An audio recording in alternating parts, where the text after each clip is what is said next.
Everyone, welcome to my channel project house. আজকে আমি তোমাদের ওয়েস্ট বেঙ্গল বোর্ডের ক্লাস 10-এর চক্রবৃদ্ধি সুদ ও সমহার বৃদ্ধি সমহার হ্রাস প্রজেক্টটা দেব। এটা ম্যাথের একটা প্রজেক্ট। এটা দেওয়ার জন্য তোমরা আমাকে অনেকেই কমেন্ট করেছিলে, তাই আমি এটা তোমাদের জন্য আজকে দিচ্ছি। চলো দেখে নাও। এটা হচ্ছে ফার্স্ট পেজ বা ফ্রন্ট পেজ। এখানে তোমাদের হেডিং দিতে হবে কিসের উপর প্রজেক্টটা বানাচ্ছ।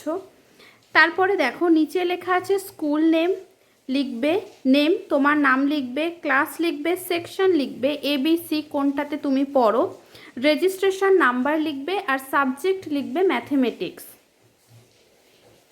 ফ্রন্ট পেজটা একটু ডেকোরেটিভ করবে যাতে তোমাদের মার্কস পেতে সুবিধা হয়। দেখো এখান থেকে প্রজেক্টটা শুরু হচ্ছে। প্রথমেই দেওয়া আছে চক্রবৃদ্ধি সুদের সংজ্ঞা কী, যেটা বইয়ের থেকে নেওয়া হয়েছে। লিখবে সংজ্ঞাটা। যেহেতু এর কোনো উদাহরণ সেইভাবে হয় না, তাই এখানে উদাহরণ দেওয়া নেই। উদাহরণ বলতে তোমাকে অঙ্ক দিয়ে বোঝাতে হবে, যেটা নিচে দেওয়া আছে। আচ্ছা, তারপরে দেওয়া আছে সমূল চক্রবৃদ্ধি। সমূল চক্রবৃদ্ধির সংজ্ঞাটাও বইতেই আছে, সেখান থেকেই নেওয়া হয়েছে। তারপরে দেওয়া হয়েছে উদাহরণ। এই উদাহরণটাও বইয়ের থেকে নেওয়া। এখানে প্রশ্নটা যদি তোমরা দেখো তো দেখতে পাবে 2 বছরের চক্রবৃদ্ধি সুদ ও সমূল চক্রবৃদ্ধি কত হবে সেটা বার করতে দিয়েছে। মানে তোমার একেবারে চক্রবৃদ্ধি সুদ এবং সমূল চক্রবৃদ্ধি দুটোরই উদাহরণ হিসাবে এই বাস্তব প্রয়োগটা দেখানো হয়েছে এখানে। তোমরা চাইলে অন্য উদাহরণও নিতে পারো, আবার এটাও লিখতে পারো। দেখে নাও একবার। আচ্ছা, এটা হয়ে গেল। এরপর আসছে সুদের পর্ব। তোমরা চ্যাপ্টারটা পড়েছো, তোমরা সবাই জানো যে এই চ্যাপ্টারের মেন জিনিস হচ্ছে সুদের পর্ব। সেটা 6 মাস অন্তর দেওয়া যেতে পারে, 3 মাস অন্তর দেওয়া যেতে পারে, 4 মাস অন্তর দেওয়া যেতে পারে। তো সেটার উপরেই মেন ফোকাস করেই চ্যাপ্টারটা হয়েছে, তাই এই টপিকটা প্রজেক্টে রাখতেই হবে। তো সুদের পর্বের ডেফিনেশন দেখো দেওয়া আছে। তারপরে কি লেখা আছে, চক্রবৃদ্ধি সুদের পর্ব সাধারণত 3 মাস, 6 মাস ও 1 বছর হয়ে থাকে। হলো। এবার 3 মাসের যে চক্রবৃদ্ধি সুদের পর্ব, তার উপর একটা উদাহরণ দেওয়া আছে। এটাও বইয়ের থেকে নেওয়া হয়েছে। উদাহরণটা দেওয়ার পরে এখানে লেখা আছে নিচে সূত্র, যে সূত্রটা ব্যবহার করে এই অঙ্কটা করা হয়েছে। এই সূত্রটাও বইতেই লেখা আছে, সেই জন্য এখানে মার্ক করা আছে। আচ্ছা, 3 মাসের সুদের পর্ব, সূত্র এবং বাস্তব প্রয়োগ তিনটেই হয়ে গেল। এরপর আসছে 6 মাসের সুদের পর্ব। 6 মাস অন্তর সুদের পর্ব হলে কি হয়, এই উদাহরণটাও যতদূর আমার মনে পড়ছে আমি বইয়ের থেকেই নিয়েছি, এক্সারসাইজ থেকেও নিতে পারি। তোমরা চাইলে যে কোনো জায়গা থেকে পিক করতে পারো। দেখানো হয়ে গেল উদাহরণটা। এরপর আছে সূত্র। এই সূত্রটা ব্যবহার করেই কিন্তু অঙ্কটা হচ্ছে, তাই সূত্রটা মেনশন করা হচ্ছে প্রজেক্টে। 6 মাস অন্তরও হয়ে গেল।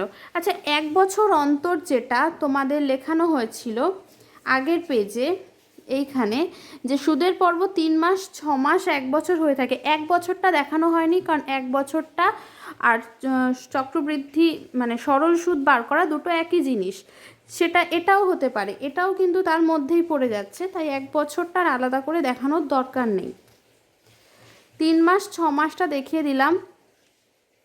বইতে এই দুটোই ছিল, আর বইতে যেভাবে আছে সেভাবেই ফলো করে প্রজেক্ট বানাতে হবে তোমাদের।